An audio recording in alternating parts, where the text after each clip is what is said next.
been a wave of missile strikes across Ukraine. To deep dive podcasts and current analysis. The longer the conflict goes on, the more chance there is just something happening that leads to an escalation. Make sense of the stories you care about whenever suits you. Open the BBC Sounds app, tap podcasts for news catch-up. Exploring the media revolution. Everyone's entitled to an opinion. What they're not entitled to do is invent facts. Get the background on the biggest stories. It's not so much that there's a risk you're being played, it's just that you have to go into it with your eyes open. The battle for influence and attention.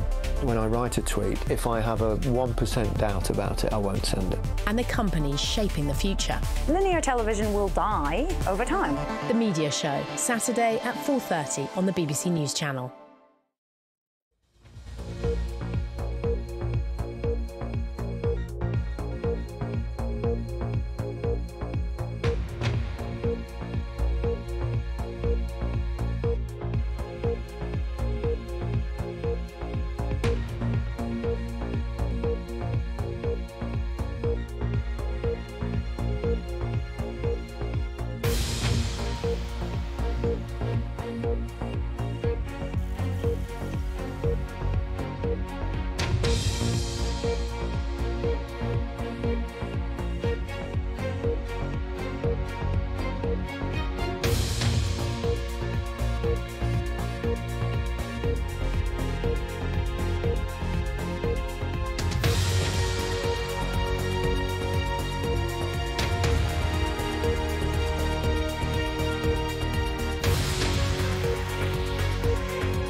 Tonight at 10, more ambulance strikes called for next month in several areas of England.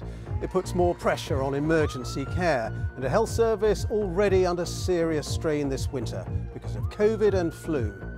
We have more flu intensive care patients across the patch than we do COVID at the moment.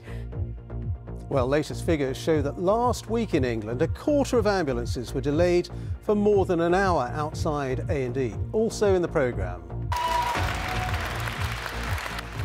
The next. Heated scenes in the Scottish Parliament as it passes controversial legislation making it easier for people to change their legal gender. Bogged down in Ukraine's winter war, we have a special report from the front line. But for all the sophisticated weaponry and all the ammunition, this is what it comes down to in the end. Men, mud, and an enemy which is within rifle range. And a drive down the highway of David Hockney's inspirations. We speak to the artist about his new immersive exhibition. On BBC London Bricks. And coming up on the BBC News Channel, as you were for Erling Haaland as Manchester City take on Liverpool for a place in the League Cup quarter-finals.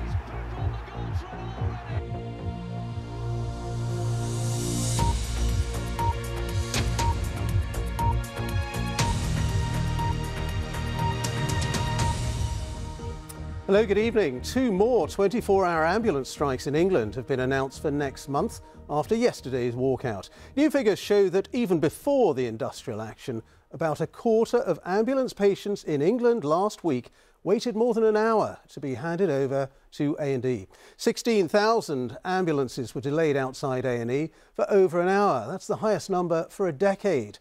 And 4 in 10 waited at least half an hour. The target is 15 minutes. It all adds up to around 46,000 ambulance working hours lost because of handover delays.